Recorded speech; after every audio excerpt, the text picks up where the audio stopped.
Muy buenos días, muy agradecidos por esa presentación, la cual creo un poco desmedida para nuestra trayectoria, nuestros méritos, pero agradecemos al IES, a la doctora Comandá Barriga y a la Universidad de las Fuerzas Armadas por esta oportunidad de brindarnos los espacios para compartir hoy con ustedes el tema de la optimización, la compilación de los datos sobre seguridad y salud en el trabajo como una forma de responsabilidad social inclusiva y preactiva. Vamos a tocar algunos temas, iniciando con la epistemología. Trataremos de tocar temas de solventación y remodelación de los datos, así como se hace el uso y la compilación de los datos, de qué manera la macroergonomía juega un papel importante en todo esto, pasando por la mesoergonomía, un modulador llamado mesoergonomía y la escalabilidad resiliente, una teoría que estamos tratando de presentar a la comunidad científica que ayude a la compilación de los datos para terminar en aspectos éticos de responsabilidad social, inclusiva y preactiva. Iniciando con los aspectos entonces de epistemología. La epistemología es la ciencia que estudia la ciencia, es la ciencia que da el método científico.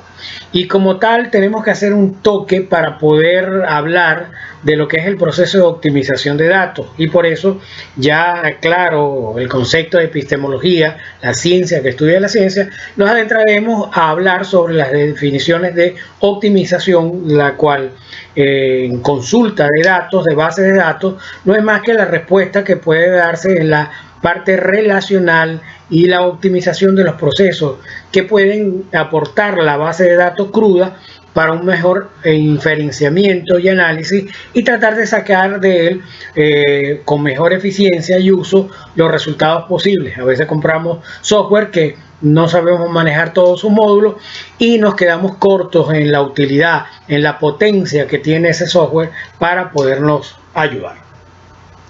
Adentrándonos en elementos incidentes en la optimización de datos, tenemos que partir de la técnica, el paradigma con la cual compilamos esos datos. Y tenemos que estar claros si son de tipo cuantitativo, cuando medimos, hay un parámetro referencial de esa medición, o cuando son cualitativos, que entrevistamos al trabajador en su puesto de trabajo y nos indica en qué medida, cómo percibe, y es muy perceptivo el asunto, el medio, el entorno de su trabajo, y se llaman métodos emergentes, estos tipos cualitativos que son muy recomendados cuando queremos validar lo que hemos medido en algunos casos de manera cuantitativa, o utilizamos métodos mixtos en los cuales medimos y a la vez repreguntamos, validamos la información directamente en el mismo momento con el trabajador. Claro, entonces las técnicas tenemos que tener en claro cuáles son los instrumentos que vamos a utilizar y para ello tenemos que tener muy en claro cuáles son los baremos, las unidades de medición, si son de tipo mediciones estandarizadas o son dentro de un test de factores psicosociales, por ejemplo, un test tipo Likert, desde muy bueno a no está presente, presente o no presente, con términos medios, más o menos presente, algunas veces presente. Esos son de tipo Likert, o dicotómicos como sí o no. Esos instrumentos tienen que haber sido validados y confiabilizados, porque esos instrumentos, bien sea de tipo mecánico, cuando medimos emisiones de gases, tienen que haber sido calibrados para que el baremo de medición, de medida que nos va a dar, tenga una validez y tenga una confiabilidad cuando lo presentemos y no tenga rasgos erróneos que nos permitan entonces que la medición esté sesgada y fuera de la instrumentación. Por eso en Latinoamérica necesitamos en muchos casos tener instrumentos que hayan sido validados, traducidos, tropicalizados, adaptados para que su confiabilidad en el momento de la medición sea el óptimo. Inclusive nosotros como sujetos de esa investigación tratemos en todo momento de mantener esa confiabilidad a través de técnicas estadísticas, que no sería el caso de mención en este proceso. Y sobre todo entonces, ya después que tenemos el dato, la medida que hemos hecho del objeto, fenómeno o acontecimiento, necesitamos de alguna u otra manera tener elementos que nos permitan poder medirlo y analizarlo. Y para ello tenemos que hacer apoyo de sistemas cognitivos artificiales. ¿Qué son los sistemas cognitivos artificiales? Pueden ser genéricos o específicos, porque podemos tener software que nos permitan de tipo genérico, comprados de estos modulares, que nos permiten hacer un seguimiento de cómo se comporta la data, él mismo arroja análisis para nosotros sacar las inferencias respectivas, o de tipo específico, como sería el caso de factores psicosociales del Instituto Nacional de Higiene y Seguridad en el Trabajo, quien mide específicamente las relaciones de cómo son los factores de riesgo que se dan dentro de un puesto o una empresa de trabajo o un grupo de trabajo. Estos elementos en todo momento tienen que ser analizados por estos tipos de sistemas de ayuda artificial,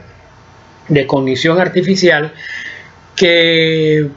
permiten, como por ejemplo el SPSS, que es un método de análisis estadístico que permite análisis de la data de forma paramétrica, no paramétrica, puede establecer correlaciones, dependiendo cómo haya sido programado, permite niveles de profundidades mayores para nosotros poder inferir de esa data interpretaciones bien interesantes que van a ser posteriormente comparadas con los estándares más grande, más pequeño, con los antecedentes teóricos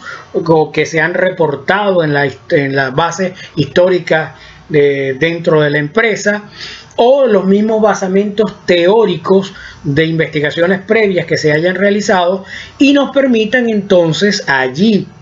en esa optimización que hemos hecho de esa validez, confiabilidad, instrumentos específicos, poder tomar decisiones a niveles macro, meso y micro y tomar los correctivos o formas de mejoramiento o manutención de los procesos que se nos están dando. Por eso los elementos incidentes en la optimización de los datos,